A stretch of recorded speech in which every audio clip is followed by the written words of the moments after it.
Good morning, YouTube, BookTube. This is Johnny. It's been about 3 days since I made a video.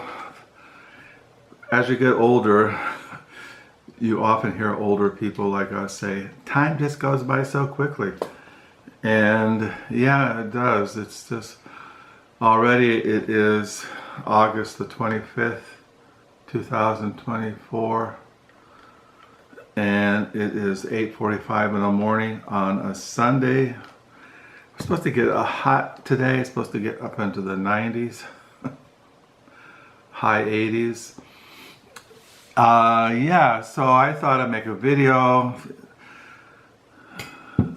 My wife went to church. She goes early to go to the prayer meeting before the morning worship service, and my wife is on the women's ministry board, and she's does Christian education, so she had to put all these Bible study books in people's mailboxes at church. They're going to study the Acts of the Apostles. What's the full title of that? It's when I taught adult Sunday school, I spent 2 years. We spent 2 years going through the Acts of the Apostles. Now, when I taught adult Sunday school, I had an elder who we would teach 2 Sundays, and then I would teach 2 Sundays. So I didn't teach the whole time. The Acts of the Apostles. So anyway, and I haven't gotten written into my diary. I'm on page 718 for the year 2024. Yeah, I haven't really written anything. I got up around 7:30. My wife was getting ready to go to church, and we prayed, and she left. In the morning devotions, we're going through the New Testament, and we finished reading the epistle to the Colossians, and then we go next, the first epistle of Paul the Apostle to the Thessalonians. So that's what we're going to read this week in our morning devotions, and then we always read the Valley of Vision, a collection of Puritan prayers and devotions, and then we pray. At night, before we go to bed, we read a devotional book on the Psalms of the Old Testament. But what I want to do in this video is that I mentioned in my last video that my wife and I were going to go to Grand Rapids, which is about 25 miles east of us, and visit bookstores. It was a nice day, and my wife said, let's go to GR and go to Trader Joe's, which is a grocery store, and then we went to Baker Bookhouse, which is a Christian bookstore. And then we went to Schuler's, which is like a Barnes & Noble. Schuler sells used books. And then we went to a thrift store that's near Reformation Heritage Books that sells used books. And so that's what we did. And then when we came home, we were gone like 4 hours. So first I'll show you what I got at Baker Bookhouse. Baker Bookhouse, I don't really need that many. I have all, when it comes to Christian books, I have built a very large Christian library, and so I look for things that are unusual, or things that, I try to find things that that look interesting. And one of the things I bought was this book. It's called Everyday Glory, The Revelation of God in All of Reality by Gerald and McDermott.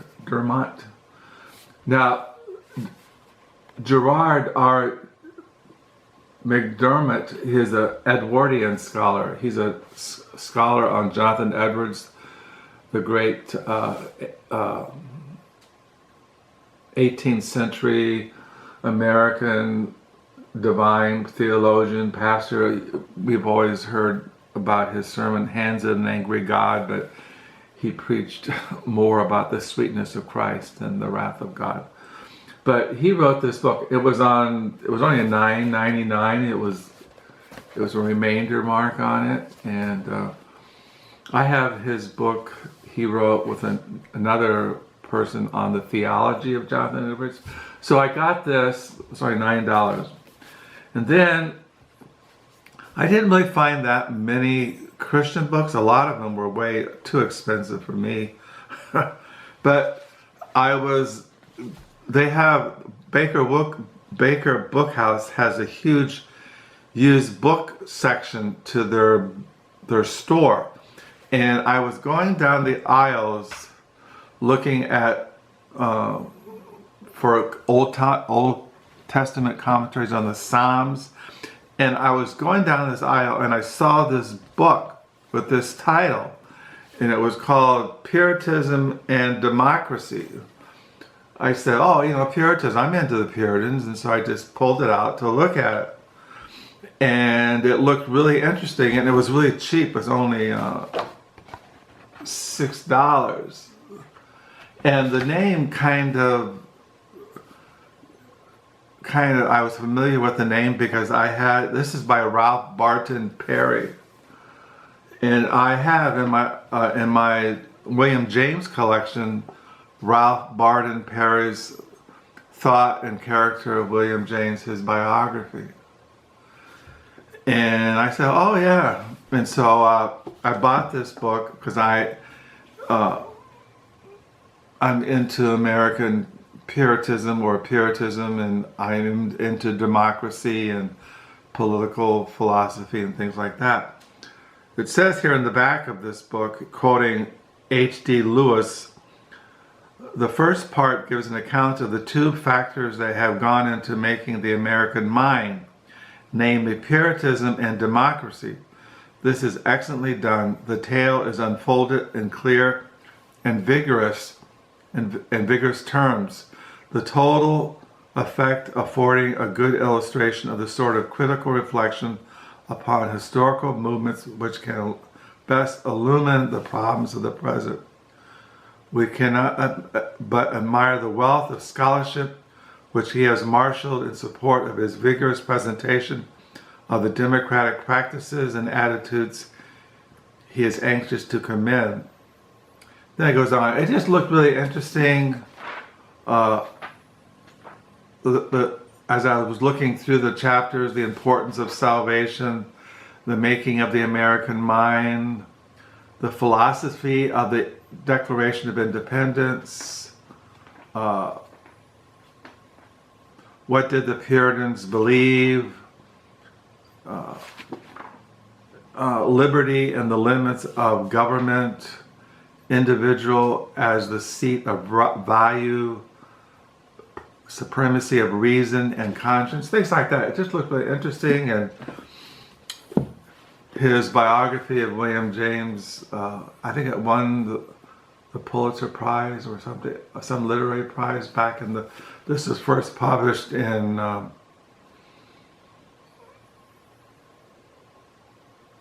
I think 1935, 1948, something like that. Anyway, so I only found two books at Baker's that really kind of that interest me. So I got that. And then we went to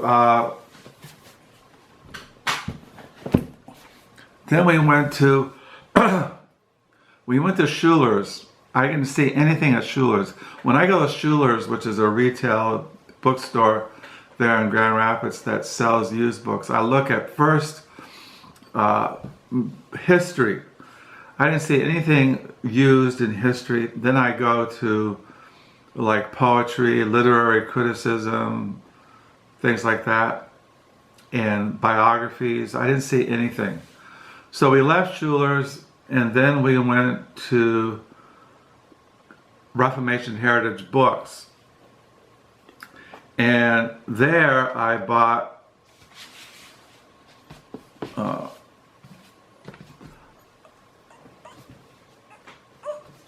bought two volumes of sermons on John Calvin. This is a new one. I saw this on the Banner Truth Trust website, and they just reprinted. Well, not it's what it is. It's a translation. It's a translation from the French by Robert White on the last sermons that John Calvin preached on Matthew, Mark, and Luke. It's just a very slim volume. It doesn't cover the whole Gospels. I think it says the title is, well, it says In the Power of the Spirit, Sermons, Matthew, Mark, and Luke. It's just sermons based on certain texts in Matthew, Mark, and Luke. And I collect the sermons of John Calvin, which are translations.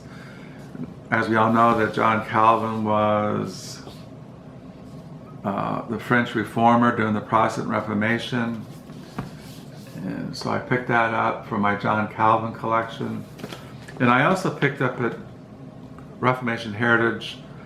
This came out in 2000, I think this came out a while back.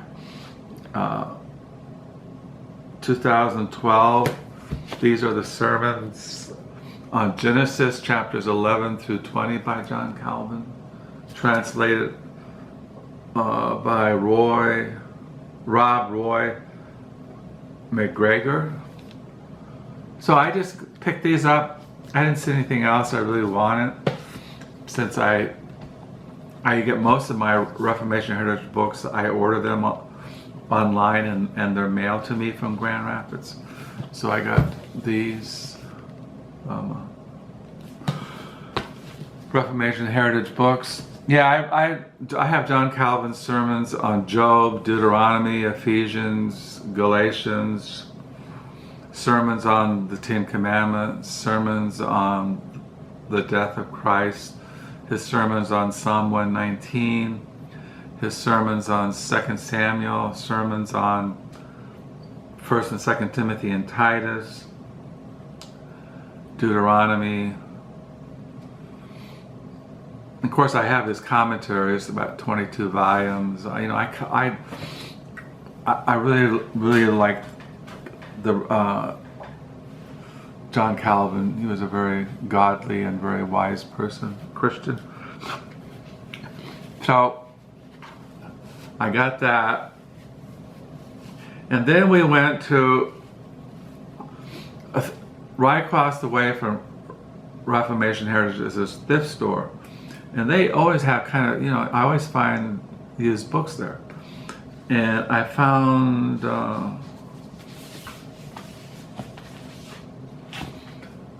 these. I think there's one missing here, I think. Let's see. I can't remember now. Something doesn't look right. But I can't remember why. What's missing? Anyway, I found this book at that thrift store in Grand Rapids, The Idea of Fraternity in America. This is published by University of California Press, Berkeley, California. It was published in 1973. And when I picked this up, I was glancing through it, and immediately the chapters just jumped out at me. Chapter 8, The American Enlightenment. Then you have chapter 5, Puritanism, the Covenants of Fraternity. Then it has chapter 11, Emerson and Thoreau, The All and the One. Has a chapter on Nathaniel Hawthorne, a chapter on the Gilded Age, Herman Melville, Mark Twain, Whitman and Bellamy, Generations of the Lost, Old Americans in the New. You know, it just looked really interesting. Native Sons, fearlessness and fear. It just looked really interesting. And also there's a blurb on the back by Peter Berger, who I collect his books. He quoting Peter Berger, "This is an astonishing book in terms of scholarship, of insight, of breadth, of vision. It is bound to become a major point of reference for any informal discussion of political ideas and political reality in America. Scholars of religion would be particularly impressed by the analogy of the religious elements of the American political development. Sociologists by the discussion of the loss of fraternity in modern society. Anyone concerned with the future of democracy will be profoundly stimulated by this truly remarkable book." So I picked this up. And yeah, it says on the cover, "This is a comprehensive and original interpretation of the whole of American historical and political thought, from 17th century white Puritanism to 20th century Black Pantherism. It offers a critique of the liberal tradition and a new and social philosophy for the future based on the long-cherished idea of the past. Fraternity, a relation of affection founded on shared values and goals." This is by William Carey McWilliams. The Idea of Fraternity in America. So that looked really, really interesting, and picked that up. And then I picked up this novel by Vassily, I can't pronounce the name, Vassily Aksyonov, The White Heroes, a novel. I have another novel. This is translated out of the, I think, translated by John Glad. I have another novel of his I picked up called The Burn. And so I picked this up. Yeah, he's written, this was, yeah, he wrote The Burn, Search of Melancholy Baby, Generations of Winter, Halfway to the Moon. These all been translated. This is published by Random House. Copyright translation 1996.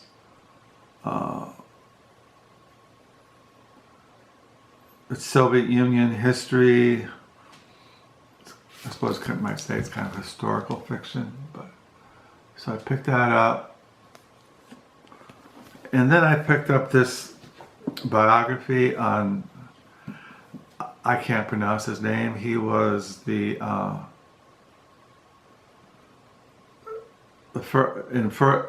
it's by Richard Buckle, Diaghilev. I can't pronounce the name. He was, well, it says here in the back, available for the first time in paperback. This is the definitive biography of the great Russian creator of modern ballet, who was also the unquestionable authority of European taste in the first quarter of this century. Here are the great names of the world of art in which Diaghilev was such a force. Painters, Picasso, Matisse, Debussy, Raphael, Strauss. It just goes on and on. All these great painters and composers that he knew.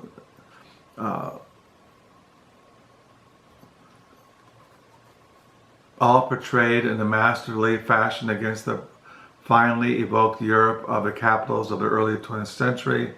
St. Petersburg, Paris, London, Rome, Madrid. For American readers, a story to visit the United States by him and his ballet and his cross-country jaunt is a treasure in itself. So anyway, I have another biography by him in my collection of biographies.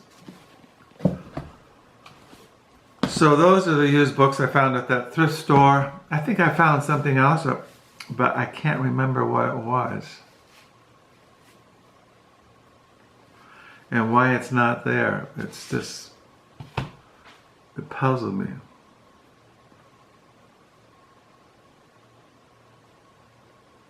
I think what it was, no, I can't remember what. I thought I bought 4 books there, but I can't remember. I did get a new book in the mail last week, The Infernal Machine, The True Story of Dynamite, Terror, and the Rise of the Modern Detective by Stephen Johnson. It says here in the bottom, the New York Times bestseller, author of The Ghost Map. I have The Ghost Map by Stephen Johnson down the lower level. But this is his new one, The Infernal Machine. And so I picked that up. Well, I didn't pick it up. I got it in the mail last week. I had ordered it because I like reading about New York City in the 20s. This is about the anarchism there in the 20s, and so I like reading that. I also got another book in the mail yesterday. This is called Ancient Wisdom for the Care of Souls. Ancient Wisdom for the Care of the Souls, Learning the Art of Pastoral Ministry from the Church Fathers by Coleman M. Ford and Shawn W. Wilhite. So I've been reading this. Really recommend this if you're into pastoral ministry or what does it mean to care for souls. Soul care. My wife was out yesterday and she stopped at a garage sale and she bought me this book, Pastime, Painting as a Pastime by Winston Churchill. As you all know, Winston Churchill, not only being a great political leader, Prime Minister of England, he was a painter, and he wrote prolifically. He was almost like a Renaissance man.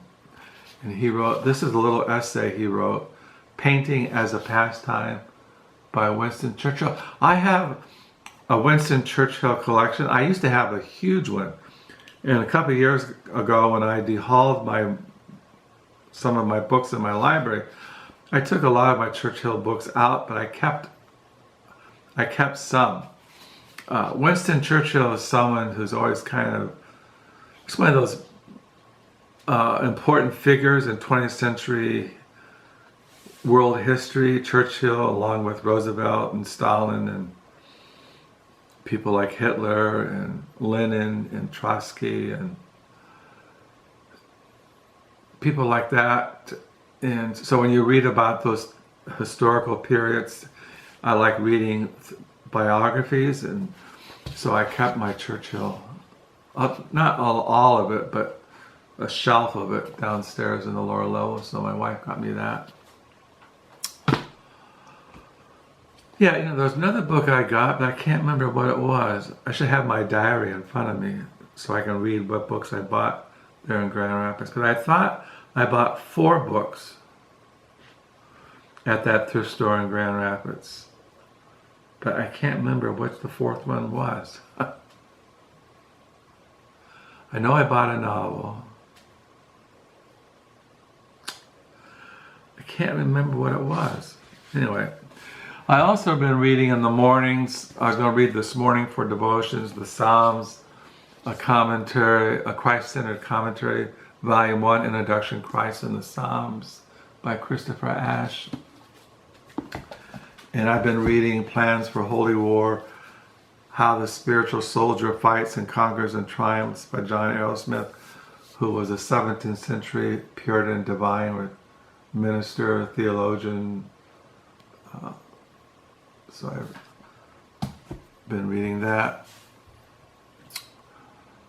So yeah, that's all I can think of right now. I didn't do a Monday reads. No, tomorrow's a Monday. I'll probably do a Monday reads tomorrow. And maybe I'll remember what other used book I got there in Grand Rapids at that thrift store. I'm sure I got 4 used books, but I can't remember. When you get my age, your memory begins to kind of kind of not always working. So I hope you had a good reading week last week, that you have a good reading week this week. Thank you for the new subscribers. Always thank you for the comments. Feel free to ask me any questions. Anything you want to talk about your reading, what you plan to read this week. I'll probably do a video tomorrow or this week. I still have thrift store books, used books that I have not shown in a video from 2 weeks ago now. Yeah, Monday, tomorrow, I talk about Monday, Blue Stockings Bookshop here in town has a bag sale, $5 for a bag of books. And I'll be there right there in the morning at 10 o'clock when they open up and get a bag sale. Usually I find really odd things, old books, things that you don't normally see. And last time I got really a lot of good books that I really enjoyed.